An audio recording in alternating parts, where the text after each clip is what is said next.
Special pod cost انشاءاللہ، اور آج کے دن پر ہم خصوصی طور پہ بات کریں گے حج کے حوالے سے. جیسا کہ آپ جانتے ہیں اور نام سے بھی بڑے واضح ہے کہ it's a special podcast with استاذہ نگہت ہاشمی. الحمدللہ استاذہ نگہت ہاشمی صاحبہ، جزاک اللہ خیر. استاذہ، رمضان میں آپ نے وقت دیا، ہم نے اس سے کثیر نفع اٹھائے اور لوگوں کی زندگیوں میں بہت سی آسانیاں ہوئیں، جس پہ مسلسل بہت زیادہ شکریہ کے میسیجز بھی آتے رہے اور آپ کے لیے دعاؤں کے میسیجز بھی آتے رہے. الحمدللہ. چھوٹی چھوٹی باتوں کو جس طرح سے آپ نے کھولا، جس طرح سے ان پہ بات کی، لوگوں کو لگا، کیونکہ یہ ایک ایسا پیٹرن ہے بات کرنے کا جس پہ آپ کو لگتا ہے کہ آپ بہت ون ٹو ون کنیکٹڈ ہیں، اور سوالات پوچھنے سے جواب دینا بھی آسان ہو جاتا ہے اور سوال سے جواب سمجھ بھی زیادہ بہتر آ جاتا ہے. تو ایک دفعہ پھر آپ کا بہت شکریہ کہ آپ نے ایک مستقل سیریز کے لیے اپنا وقت نکالا ہے. اللہ تعالیٰ اس وقت میں برکت دے، آپ کی صحت میں آمین. برکت دے، آپ کی عمر میں برکت دے. آپ جیسے لوگوں کی بہت زیادہ ضرورت ہے. استاذہ، حج، جیسے ہی حج کی بات آتی ہے نا، دل کے اندر کچھ کھلبلی سی ہو جاتی ہے. جتنی مرضی دفعہ انسان وہاں چلا جائے، پھر بھی یہ ایک ایسا بلاوا ہے کہ جس پہ انسان تڑپتا ہے. ایک دفعہ پھر اللہ تعالیٰ اپنے گھر آنے کی توفیق دے دے.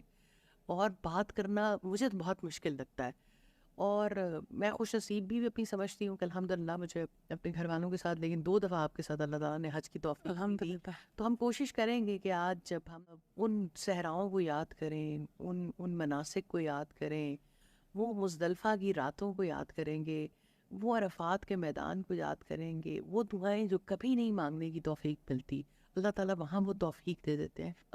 وہ لوگ جو اس سال حج پر جا رہے ہیں وہ خوش نصیب، اور جو زندگی میں کبھی بھی گئے ان کی یادیں آج تازہ ہو سکیں گی، اور وہ جو آنے والے برسوں میں انشاءاللہ حج پر جانے کی توفیق اور سعادت حاصل کریں گے، اللہ تعالیٰ ان کے لیے بھی اس میں بہت ساری گائیڈ لائن ہو.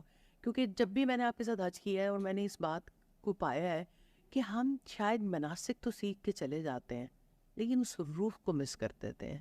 اور اتنی بڑی ٹریننگ کے لیے جہاں اللہ تعالیٰ ہمیں بلاتے ہیں، بہت ساری باتیں ہوتی ہیں جو اگر حاجی نہیں سیکھ کے جاتا، اگر اس کی روح اور اس کی بنیاد پر غور نہیں کرتا، تو وہ پھر سفر جو ہے وہ ایک ٹکریں اور تھکاوٹ کا سفر ہی ہو جاتا ہے. حج کب شروع ہوا؟ اس کی تاریخ کیا ہے؟ یہ کیسا عمل ہے؟ فائزہ، جزاک اللہ خیر. بہت سی باتیں اور بہت سے معاملات اور بہت سی یادیں ہیں. انسان کو کتنا نفع دیتی ہیں یادیں، اور انسان ان کی وجہ سے اسی ماحول میں پہنچ جاتا ہے، کیفیت لینے کے قابل ہوتا ہے. مجھے حج کے حوالے سے ضرور یاد کرنا ہے عراق کو، جہاں حضرت ابراہیم علیہ السلام تھے، جہاں سے اس سفر کا سلسلہ شروع ہوا. جب ابراہیم علیہ السلام ستارہ پرست قوم میں پیدا ہوئے، جب ابراہیم نے بت توڑے، جب ابراہیم علیہ السلام کو آگ میں جلانے کے لیے انتظامات کیے گئے، اور جب اللہ سبحانہ تعالیٰ کے حکم سے آگ ٹھنڈی ہو گئی، گل و گلزار بن گئی، اور جب ابراہیم علیہ السلام نے ہجرت کی اور مصر پہنچے، اور جب مصر کے بادشاہ نے سیدہ سارہ کے ساتھ زیادتی کرنے کی کوشش کی، اور جب مصر کے بادشاہ کو اللہ سبحانہ تعالیٰ کی طرف سے یہ پتہ چلا کہ یہ خاص عورت ہے اور یہی دعا کرے گی تو میں اس تکلیف سے نجات پاؤں گا جس میں مبتلا ہو گیا، اور جب اس نے سیدہ سارہ کو رخصت کیا اور ساتھ میں ایک شہزادی کو اور بہت سارے مال کو گفٹ کے طور پر دیا، پھر وہ لڑکی جو سیدہ سارہ کے ساتھ مصر میں ابراہیم علیہ السلام کے گھر پہ رہی، جب اس کے اچھے کردار کو دیکھا، پھر اللہ سبحانہ تعالیٰ نے دل میں ڈالا کہ آپ اس لڑکی کو ہبہ کر دو. پھر جب اسماعیل علیہ السلام پیدا ہوئے، پھر جب سیدہ سارہ کے دل میں تھوڑا فیلنگز ڈیولپ ہوئیں اور یہ اللہ کے بنائے ہوئے پلان کے مطابق تھیں، پھر جب ابراہیم علیہ السلام انہیں لے کر بیاب و گیاہ زمین مکہ میں چھوڑ کے آئے، اور پھر وہ کیا وقت تھا، کیوں نہ یاد کریں اس مشکیزے کو اور اس کے پانی کو اور ان کھجوروں کو، اور پھر اس وقت کو اور اس مقام کو میں اس بستر کو بھی یاد کرنا چاہتی ہوں، ریت کا بستر، ریت کا تک، اور میں اس محبت کو بھی یاد کرنا چاہتی ہوں جو ایک بچے کے ساتھ اس کی ماں کی تھی، اور میں اس باپ کی دل کی تکلیف کو بھی یاد کرنا چاہتی ہوں جو اپنے بیوی اور بچے کو اللہ کے حکم سے چھوڑ کے جا رہا تھا۔ اور پھر میں اس توکل کو کیوں نہ یاد کروں۔ سفر حج کے لیے ہم جس گھر میں جاتے ہیں، ان جذبوں اور ان خصوصیات کے بغیر تو وہ گھر نہیں بنا تھا۔ اور سیدہ ہاجرہ نے جب ابراہیم علیہ السلام سے پوچھا تھا کس کے حکم سے مجھے یہاں چھوڑے جا رہے ہو، اور ابراہیم علیہ السلام نے سر جھکا دیا، تو آگے بڑھ کے سوال کیا کیا اللہ کے حکم سے؟ تو انہوں نے ہاں میں جواب دیا۔ تو سیدہ ہاجرہ کا یہ کہنا کیسے نہ یاد کروں کہ اللہ تعالیٰ پھر ہمیں کبھی ضائع نہیں کرے گا۔ مجھے حج کے حوالے سے یہ الفاظ ہمیشہ یاد رہتے ہیں، اس سرزمین پر بھی جانے سے پہلے بھی، جا کے بھی، کہ اللہ ہمیں کبھی ضائع نہیں کرے گا۔ ریئلی آج کی دنیا جہاں اتنا ڈپریشن ہے، جہاں لوگ مینٹل ہیلتھ کے حوالے سے مسائل کا شکار ہے، کوئی انگزائٹی کا شکار ہے، کہیں جو ہے وہ تکلیف اپنی آخری سطح پہ پہنچی ہوئی ہے، بچے بڑے، کتنا زیادہ انہیں یاد کرنے کی ضرورت ہے۔ اللہ تعالیٰ ہمیں کبھی ضائع نہیں کرے گا۔ اللہ تعالیٰ نے ہمیں ضائع ہونے کے لیے نہیں پیدا کیا۔ مجھے ضرور یاد کرنا ہے ایک لڑکی، جوان سال لڑکی ہے جس کی گود میں بچہ ہے، اور جو اپنے شوہر کو رخصت کر رہی ہے اور یہ اعتماد دے رہی ہے کہ اللہ تعالیٰ ہمیں کبھی ضائع نہیں کرے گا، اور پھر جدائی ہے، پاس کوئی موبائل نہیں ہے، رابطہ کہیں ہو نہیں سکتا، بھوک کا عالم ہے، نہ کوئی درندہ ہے، نہ چرند پرند، نہ پانی، نہ دھرتی کچھ اگاتی ہے، لیکن وہاں تو وہ کچھ ہونے والا تھا جو دنیا کے کسی گوشے میں نہیں ہونا تھا۔ اور آپ یہ دیکھیں کہ اس سرزمین پر، اس دھرتی پر ایک بچہ اور اس کی ماں،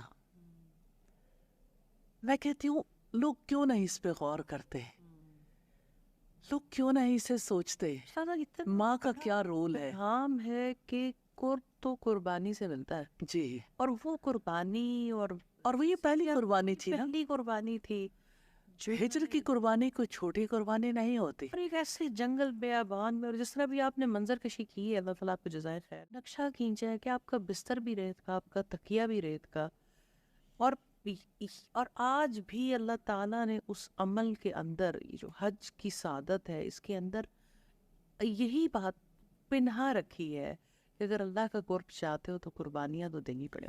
اور پھر اب دیکھیں حج پہ جانے والوں کے لیے سب سے بڑی پرابلم یہ ہو گئی، مائنڈ سیٹ۔ وہ کہتے ہیں ہمیں کیسا گروپ ملے گا، فیسلٹیز کیسے ہوں گی، کھانا کیسا ہوگا، باقی معاملات کیسے ہوں گے، اور گلے شکوے اور بہت کچھ۔ پھر کیسے نہ یاد کریں اس ماں اور بچے کو جو صحرا میں تنہا چھوڑ دیے گئے تھے۔ اللہ اکبر، اس وقت بھی اللہ اکبر ہی تھا۔ سیدہ ہاجرہ کا کھجوریں کھاتے رہنا، پانی پیتے رہنا، بچے کو دودھ پلاتے رہنا، پھر سب کچھ ختم ہو جانا، اور پھر ان کا دیوانہ وار صفا اور مروہ پہ جا کے پانی کو تلاش کرنا، کوئی ہے، یقین تھا نا دل کے اندر، جانتی تھی کوئی انسان نہیں ہے، پھر بھی اللہ سبحانہ تعالیٰ پر بیلیف تھا کہ وہ ہمیں کبھی ضائع نہیں کرے گا۔ یہ بیلیف کتنا امپورٹنٹ ہے۔ پھر اب دیکھیں کہ میں کیسے بھول جاؤں زمزم کو، 7 چکر کاٹے تھے، اور کیسے اللہ سبحانہ تعالیٰ نے وہ پانی دے دیا۔ مجھے وہ پانی بہت زیادہ اچھا لگتا ہے، مجھے اس پانی سے بہت محبت ہے، اور میری محبت تب بہت زیادہ بڑھ جاتی ہے جب میں اس کو کہتی ہوں، سوچتی ہوں، امیجن کرتی ہوں کہ وہ ہماری ماں کا پانی ہے۔ اللہ سبحانہ تعالیٰ نے وہ پانی جب یعنی عطا کیا، زمزم کا پانی، حضرت اسماعیل علیہ السلام بلبلا رہے تھے، اور فرشتے نے آ کے اپنی ایڑی ماری یا پر مارا اور چشمہ پھوٹ نکلا، اور پھر آپ دیکھیں کہ وہ پانی جس کے کنارے وہ بیٹھی تھی اور قبیلہ بنو جرہم کے لوگ وہاں سے گزرے اور انہوں نے یہ کہا تھا کہ ہم یہاں رہائش رکھ سکتے ہیں، اور سیدہ ہاجرہ کا یہ کہنا وراثت پہ بہت حیرت ہوتی ہے۔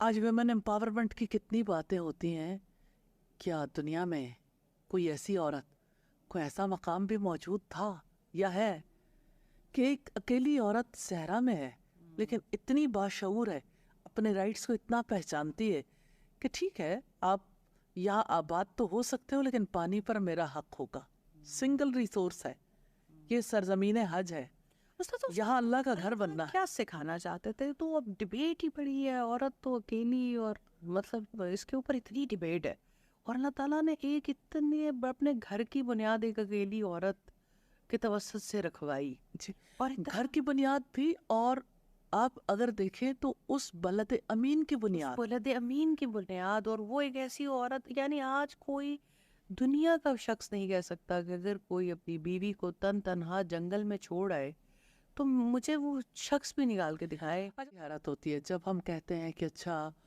عورتوں کو جو ہے وہ ٹرانسپورٹ کی سہولتیں دے دیں، ان کو امپاورڈ کر دیں، ان کو نوکریاں دے دیں، امپاورڈ کر دیں، ان کو دو طرف ہے، ایک یہ والی بات ہے، دوسری یہ بات ہے عورت تنہا نہیں جا سکتی، عورت اس یعنی دوسرا عورت تو بس ایسا لگتا ہے کہ ایک بہت اس کو مجھے لگتا ہے کہ جیسے دریا کے دو دھارے ہوتے ہیں نا، دو کنارے ہوتے ہیں جو آپس میں کبھی نہیں ملتے، ایک طرف وہ لوگ ہیں جو بالکل یعنی فطرت سے بھی نکال دینا چاہتے ہیں، جی بالکل، دوسری طرف وہ لوگ ہیں جو فطرت پر چلانا چاہتے ہیں لیکن یہ ہے کہ اپنے کانسیپٹ کے تحت، نئی کانسیپٹ کے تحت اپنا کانسیپٹ جب بیچ میں شامل ہو جاتا ہے تو ریالٹی گم ہوتی ہے نا، تو اس میں کبھی کوئی لفظوں میں گم ہو جاتا ہے، کبھی کوئی مطلب مختلف چیزوں میں بہت ساری سفر میں جتنا دیکھتی ہوں اللہ تعالیٰ نے ایک ایک چیز کو سنت بنا دیا، مثال بنا دیا، ہم صحیح کو دیکھیں، ہم زمزم کے پینے کو دیکھیں، ہم ان چکروں کو دیکھیں، آپ ذرا امپاورمنٹ تو دیکھیے، ہاں،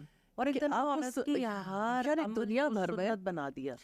دنیا بھر میں وہ کون سی ایسی پروڈکٹ ہے جو ہر ایک کے ہاتھ میں ہر زمانے میں پہنچے، وہ زمزم ہی ہے، اور جی وہ زمزم وہ ہے۔ زمزم ہے۔ مسلمان کسی خطے میں رہتا ہے، آپ اس سے یہ سوال پوچھ لیں کہ آپ نے کبھی زمزم پیا ہے تو وہ کہے گا جی ہاں۔ جی وہ غریب ہے یا امیر ہے اس سے کوئی تعلق نہیں ہے۔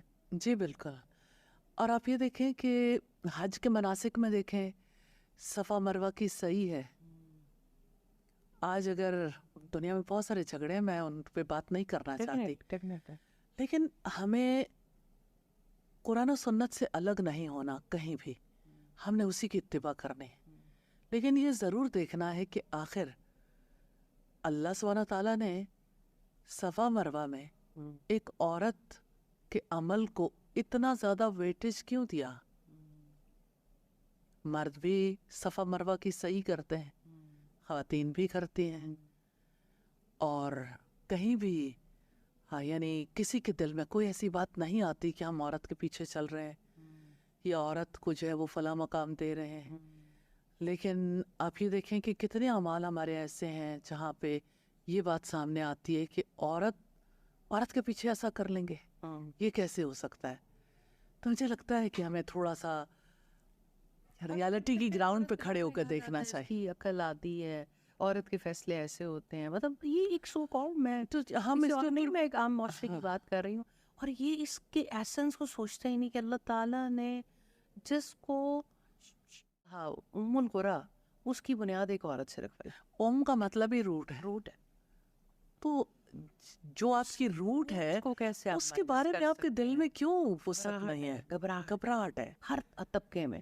جی، اور ویسے کسی حد تک گھبراہٹ یعنی اگر دیکھا جائے تو درست بھی ہے، مجھے لگتا ہے کہ اس کے اوپر جو ہے وہ زیادہ کھل کے کسی اور موقع پر بات کریں گے انشاءاللہ، لیکن مجھے ضرور یہ کہنا ہے کہ اس گھر کی آباد کاری کے لیے اور اس سے پہلے یعنی اس گھر کی بنیاد سے بھی پہلے اس سرزمین کے بارے میں جب اس کی آباد کاری کا ڈیسیژن ہو رہا تھا، وہ ڈیسیژن کس نے لیا؟ اس شہر کو کس نے آباد کیا؟ ایک عورت نے آباد کیا۔ ہمیں اس بارے میں یعنی یہ اس بات پہ اللہ سبحانہ تعالیٰ کے پروگرام کو قبول کرنا چاہیے. یہ کریڈٹ لیتے ہی رہیں گے جی انشاءاللہ. اپنی اس ماں کا یہ کریڈٹ ہم لیں گے. جی اور پھر وہ پانی جو ہماری ماں کا پانی ہے، ہماری ماں کا پانی ہے، ہر ایک تک پہنچتا ہے. اپنی ماں کا پانی سبھی پیتے ہیں. عورت سے نفرت کیوں کرتے ہیں؟ عورت کو کمتر کیوں سمجھتے ہیں؟ اپنی ماں کے پیچھے صفا اور مروہ کی صحیح ہم کرتے ہیں، عورت کو ہم کمتر کیوں سمجھتے ہیں؟ اور پھر آپ دیکھیے کہ جس وقت یعنی سیدہ ہاجرہ اپنے بچے کو پال رہی تھی تو ابراہیم علیہ السلام تو وہاں نہیں آ رہے تھے. مجھے ضرور یہ بات آپ کے سامنے بھی رکھنی ہے، سب کے سامنے. ایک اکیلی عورت جس کو اس کے شوہر نے اللہ کے حکم سے چھوڑا ہے، کوئی فیسلٹیز نہیں، کہیں کوئی کانٹیکٹ نہیں، کوئی رسپانسبلٹی اور نہیں لی، اللہ سبحانہ تعالیٰ کی ذمہ داری پہ چھوڑا ہے. اس اکیلی عورت نے اپنے بچے کی کتنی عمدہ تربیت کی. آج کہتے ہیں کہ بروکن ہوم کا بچہ ہے، اس کی تربیت کیسے ہو سکتی ہے، فلاں جو ہے باپ توجہ نہیں دیتا، باقی لوگوں کا یہ رول ہے، اس لیے بچے خراب ہیں. تو مجھے ایسا فیل ہوتا ہے کہ اللہ تعالیٰ نے یہ بھی مثال بنا دی کہ ایک اکیلی عورت بھی ہو تو اس کا بیٹا ایسا ہو سکتا ہے کہ اقبال جیسا شاعر بھی کہہ اٹھے کہ وہ فیضان نظر تھا یا کہ مکتب کی کرامت تھی، سکھائے کس نے اسماعیل کو آداب فرزندی. تو بہرحال اسماعیل علیہ السلام بھی تو دنیا کے لیے مثال ہے. اور پھر آپ دیکھیے کہ وقت گزرتا رہا اور کس طرح سے ابراہیم علیہ السلام کا چکر لگا. اور ابراہیم علیہ السلام جب آئے تو بیٹے سے کہا، میں نے خواب میں دیکھا ہے کہ میں آپ کو ذبح کر رہا ہوں. اور بیٹا کیسا ہے؟ کہتا ہے آپ کو جو حکم دیا جا رہا ہے کر ڈالیے، ستجدونی انشاءاللہ من الصابرین، انشاءاللہ آپ مجھے صبر کرنے والوں میں سے پائیں گے انشاءاللہ. تو آپ دیکھیں ماں کا توکل ہے، ماں کا صبر ہے، اور بیٹے کے اندر بھی وہی صفات ہیں، توکل اور صبر. اور پھر آپ یہ دیکھو کہ جیسے ابراہیم علیہ السلام نے بیٹے کو قربان کرنا چاہا، اللہ سبحانہ تعالیٰ نے مینڈھے کو قربان کروا دیا، اور پھر اللہ تعالیٰ نے حکم دیا کہ اس گھر کو تعمیر کریں. تو ہمیں ضرور دیکھنا تھا کہ جس گھر کا طواف کرنے کے لیے، جس گھر کے گرد چکر کاٹنے کے لیے ہم بے چین ہوتے ہیں، ہم اتنے بے چین ہوتے ہیں، اس گھر کی تعمیر میں وہ کون سی کیریکٹرسٹکس ہیں جن کو اللہ سبحانہ تعالیٰ نے ان لوگوں کے اندر پیدا کرنے کا موقع دیا، لیکن وہ خصوصیات محرومیوں کی وجہ سے آئی ہیں، اللہ سبحانہ تعالیٰ پر بیلیف کی وجہ سے. اور پھر ہم دیکھتے ہیں کہ ابراہیم علیہ السلام اللہ سبحانہ تعالیٰ کے لیے 30 بڑی بڑی قربانیاں دی. قربانیوں کی ایک داستان ہے، اور کس طرح سے اللہ تعالیٰ نے انہیں دنیا بھر میں کام کرنے کا موقع دیا.